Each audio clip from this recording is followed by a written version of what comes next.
आपने इस महत्वपूर्ण शॉर्ट ड्यूरेशन डिस्कशन में मुझे भाग लेने का मौका दिया। मान्यवर राष्ट्रपिता महात्मा गांधी ने, बापू ने कहा था कि इस प्रकृति के पास हर इंसान को देने के लिए सब कुछ है, लेकिन किसी एक व्यक्ति की लालच को पूरा करने के लिए कुछ भी नहीं। विकास की अंधी दौड़, पूरे दुनिया में टेक्नोलॉजी के नाम पर ग्रीन गैस का उत्सर्जन आज बहुत सारी प्राकृतिक आपदाओं का कारण बन रहा है मानव, और इसके भुक्तभोगी सिर्फ भारत देश ही नहीं है। यूरोप के देश, अमेरिका, दुनिया के तमाम अपने आप को कहने वाले विकसित देश, वो भी इस ग्लोबल वार्मिंग के कारण पीड़ित देश है मान्यवर।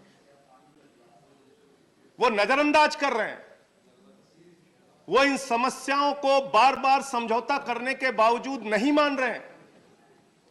पूरी दुनिया में ग्रीन गैस उत्सर्जन के मामले में भारत की भागीदारी तो मात्र 3% है, लेकिन अमेरिका जैसे देश, दुनिया के तथाकथित विकसित देश, वो इस पूरी दुनिया की ग्लोबल वार्मिंग के लिए, प्राकृतिक आपदाओं के लिए, प्रकृति के संतुलन को बिगाड़ने के लिए बड़े तौर पे जिम्मेदार है। और इसको लेकर समय समय पे जिनेवा में एक समझौता हुआ जिसका पालन खुद ये विकसित देश नहीं करते। जो टेक्नोलॉजी हमको सस्ते दामों में उपलब्ध करानी चाहिए, उस समझौते के मुताबिक हमें नहीं उपलब्ध कराते, और जिसके कारण से तमाम प्राकृतिक आपदाएं हमने झेली मान्यवर। प्राकृतिक संतुलन बिगड़ने के कारण एक नहीं अनेक घटनाओं के हम गवाह बने।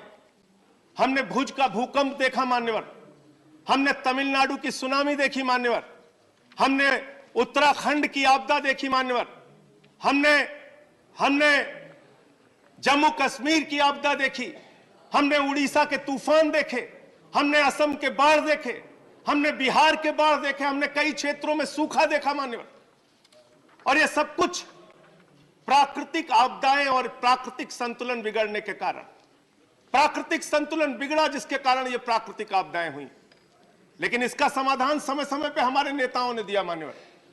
मुझे याद है, मैं अपने नेता आदरणीय रघु ठाकुर जी के साथ एक मुहिम उस समय देश के अंदर चली थी, जिसका हिस्सा बना था जब स्वर्गीय डॉक्टर राम मनोहर लोहिया के विचारों को लेकर अटल जी ने एक पहल की थी, नदी जोड़ो योजना की पहल मान्यवर। और ये बहुत ही सार्थक पहल थी, बहुत ही अच्छी पहल थी। पूरे देश की नदियों को जोड़ने की योजना, वो योजना किस ठंडे बस्ते में चली गई मुझे नहीं मालूम, लेकिन वो एक योजना, ऐसी योजना थी, नदी जोड़ो योजना मान्यवर, जिससे हम सूखे से भी बच सकते थे, बाढ़ से भी बच सकते थे, तमाम आपदाओं से बच सकते थे। आज सूखा और बाढ़ उसी प्रकार से हम लोगों के लिए हो गया है मान्यवर, जैसे गांव में किसी की गाय मरती है तो किसान दुखी होता है, रोता है, लेकिन गिद्ध खुश होता है, गिद्ध खुश होता है। इसी प्रकार से बाढ़ और आपदाएं, बाढ़ और सूखा हो गई इस देश के अंदर। सत्ता के लोग, चंद अधिकारी, बाढ़ के नाम पर उनका उद्योग चल रहा है, सूखा के नाम पर उनका उद्योग चल रहा है। इन समस्याओं के अस्थायी समाधान के लिए कोई पहल नहीं की जाती। और कुछ आंकड़े हैं जो आपके सामने जरूर रखना चाहूंगा मान्यवर। क्लाइमेट ट्रांसपेरेंसी की एक रिपोर्ट है जिसमें कहा गया है कि 2016 से 2021 के बीच में भारत के अंदर जो चक्रवात, बाढ़, भूस्खलन की घटनाएं हुई, उसके कारण 3.6 लाख हेक्टेयर क्षेत्र के फसलों का नुकसान हुआ। जलवायु परिवर्तन के चलते 20 साल में प्राकृतिक आपदाओं में 79.5 अरब डॉलर का आर्थिक नुकसान हुआ।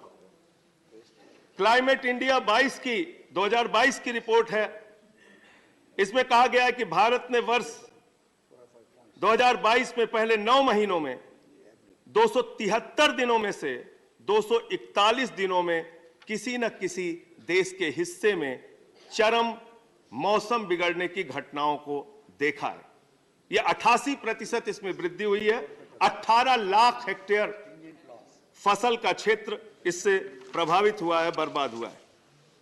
ये कुछ और आंकड़े मान्यवर, 2022 में जो घटनाएं पूरे देश के अंदर हुई हैं उसका उल्लेख इसमें किया गया है। 1956 के बाद अक्टूबर 2022 में भारत में सबसे अधिक वर्षा हुई।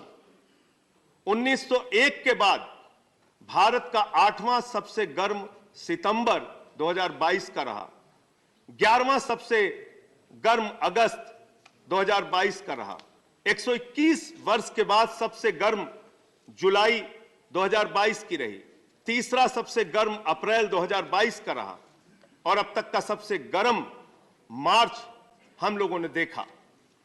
मान्यवर, 2018 से 20 के बीच की एक रिपोर्ट लोकसभा में प्रस्तुत की गई जिसमें यह बताया गया कि 3 साल के अंदर बाढ़ के कारण 59,000 करोड़ की संपत्ति का नुकसान देश को हुआ। इस आंकड़े में फसलों, घरों, सार्वजनिक संपत्तियों की तमाम क्षति जो हुई उसका आकलन करके बताया गया और यह लोकसभा में प्रस्तुत रिपोर्ट है कि 59,000 करोड़ का नुकसान हमको झेलना पड़ा। मानव, कितना समय है? आप 1-2 मिनट और बोल लीजिए। मान्यवर, अरे आज तो आप लोगों के तमाम सही बातें सुझाव दे रहा हूं, बोलिए आप। मान्यवर, इस साल असम के कुल 35 में से 32 जिले बाढ़ की चपेट में रहे। बिहार की 76% आबादी बाढ़ के प्रभावित खतरे में रहती है और 16.5% क्षेत्र बिहार का बाढ़ प्रभावित क्षेत्र रहा। 19 जिलों में लगभग बाढ़ आती है। इसके अलावा मान्यवर, मराठवाड़ा के इलाके में मूसलाधार बारिश हुई जुलाई में। 83 लोगों ने, जिसके कारण से जो संपत्ति का नुकसान हुआ, एक आंकड़ा आया कि 83 लोगों ने उसमें आत्महत्याएं की। राजस्थान में 70 वर्षों में सबसे अधिक वर्षा हुई। गुजरात के अंदर 14 जिलों में 8 लाख किसानों को 2022 में मानसून की बारिश के कारण फसलों का जो मुआवजा सरकार को देना पड़ा 630 करोड़ रुपए का। तो ये कुछ ऐसे आंकड़े। बेंगलोर में, सर, बेंगलोर जो 900 मीटर ऊंचाई के स्तर पर स्थित है, उस शहर को बिल्कुल डूबा हुआ हम लोगों ने देखा। ऐसी घटनाएं मुंबई में भी देखने को मिलती हैं। तो तमाम रिपोर्ट के जरिए बताई गई जो आंकड़े हैं वो आपके सामने मैं रख रहा हूं। और भारत की सरकार को कितना नुकसान उठाना पड़ता है उसका भी अगर आंकड़ा देखेंगे मंत्री जी, तो 2020 में केंद्र सरकार ने जो राज्यों को आपदा राहत कोष में पैसा दिया है वो दिया है 8,068 करोड़ रुपए। जो डिजास्टर रिलीफ फंड का पैसा दिया गया है वो दिया गया है 17,747 करोड़ रुपए। तो ये तमाम राहत के बड़े बड़े पैकेज, हजारों करोड़ रुपए आपको आपदा राहत के नाम पे समय समय पर राज्य सरकारों को देना पड़ता है। इसका स्थायी समाधान निकालने का प्रयास, जैसा मैंने आपको बताया, डॉक्टर लोहिया के सपने में भी था और अटल जी ने भी उस पर पहल की कि देश भर की नदियों को जोड़ो जिससे सूखा और बाढ़ की समस्याओं का अस्थायी समाधान निकल सके।